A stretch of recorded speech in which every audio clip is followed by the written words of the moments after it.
अक्षय तृतीया के पावन पर्व को लेकर सप्त देवालयों में शुमार ठाकुर राधा दामोदर मंदिर में तैयारियां जोरों पर हैं। भीषण गर्मी से राहत के लिए ठाकुर जी को दक्षिण भारत से आए विशेष मल्यगिरी चंदन का लेप लगाया जाएगा। मंदिर के सेवायत आचार्य कृष्ण बलराम गोस्वामी ने बताया कि यह परंपरा करीब 500 वर्ष पुरानी है, जो माधवेंद्रपुरी महाराज के काल से चली आ रही है। होली के बाद से ही सेवायत प्रतिदिन चंदन घिसकर लेप तैयार कर रहे हैं, जिसमें कई दुर्लभ जड़ी बूटियां मिलाई गई हैं। आचार्य पूर्ण चंद्र गोस्वामी के अनुसार अक्षय तृतीया के दिन ठाकुर जी बिना वस्त्रों के केवल चंदन के श्रृंगार में दर्शन देंगे। उड़ीसा की तर्ज पर होने वाली इस चंदन सेवा का भक्त साल भर से इंतजार करते हैं। बोले श्री राधा दामोदर लाल की जय। श्री राधा दामोदर मंदिर पर तो आप चंदन यात्रा के दर्शन करते हैं, लेकिन इसकी परंपरा लगभग 500 वर्ष पूर्व श्री माधवेंद्रपुरी पाद जी के द्वारा प्रारंभ की गई।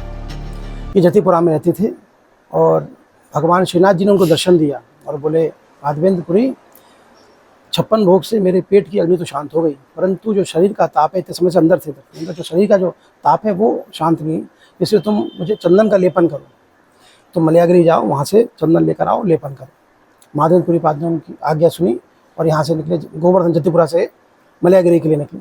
वहाँ से उन्होंने चंदन भी लिया, लेकिन लौटते समय वो खीरचोरा गोपीनाथ में रुके और वहाँ पर भगवान श्री कृष्ण के स्वरूप का नाम है खीरचोरा गोपीनाथ।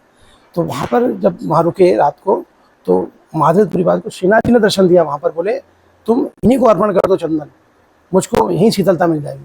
तब उस दिन खीरचोरा गोपीनाथ में उन्होंने चंदन का लेपन किया खीरचोरा गोपीनाथ को।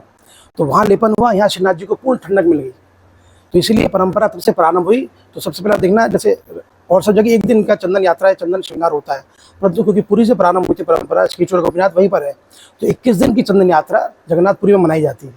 तो इस तरह से ये परंपरा प्रारंभ हुई, जो कि आज भी देखिए आप निरंतर निर्विराद रूप से चलती आ रही है। श्री राधा दामोदर लाल की जय। जैसा कि भी आपको हमारे भ्राताश्री ने बताया कि 500 वर्ष पुरानी ये परंपरा है, जो अभी तक हम सनातन भक्तों के द्वारा चलाई जा रही है, जिसमें 20 तारीख को जो अक्षय तीज का महोत्सव मनाया जाता है, उसी दिन इस परंपरा को निभाते हुए हम आप जो देख रहे हैं ये चंदन जो यहाँ घिसा जा रहा है, 1 महीने पूर्व से इसकी तैयारी शुरू हो जाती है, जिसमें हम जो चंदन की लकड़ी है वो साउथ से दक्षिण भारत से मंगाया जाता है, क्योंकि वहीं से इसकी उत्पत्ति है। उसको पानी में भिगो के फिर इसको हम लोग 1 महीने तक घिसते हैं। उसके बाद घिसने के बाद जो चंदन हमको प्राप्त होता है, उसमें नाना प्रकार की औषधियाँ, जिसमें कपूर है, चंदन है, इत्र है, गुलाब जल है आदि का उसको मिश्रण करते हुए एक लेपन बनाते हैं। उस लेपन को ही हम दामोदर जी को सर्वांग रूप से लगाते हैं। इसमें उनके चरणों से लेके और मुकुट तक पूरे वस्त्र चंदनों का ही हम लोग उनको धारण करवाते हैं। तो ये दर्शन 20 तारीख को आपको राधा दामोदर में शाम को 6 बजे से लेके रात के 11 बजे तक आपको ये दर्शन मिलेंगे। कब से चंदन घिसना प्रारंभ हो जाता है और कितने किलो तक होली? ये 1 महीने पूर्व होली समापन के बाद ही हम इसको प्रारंभ कर देते हैं और लगभग 4 से 5 किलो इसमें हमको ठाकुर जी को पूरा लगाने के लिए हमको इतना चाहिए। ये चंदन दक्षिण भारत से हम लोग मंगाते हैं। चंदन के साथ और क्या क्या किया जाता है? चंदन के साथ साथ हम इसमें कपूर हुआ, इत्र हुआ, गुलाब जल हुआ, केसर है, ये सारी चीज़ें इसमें मिश्रण करके फिर इसका लेपन बना के ठाकुर जी को धारण करा दें। कपड़े सफाई व चमक का डबल धमाका।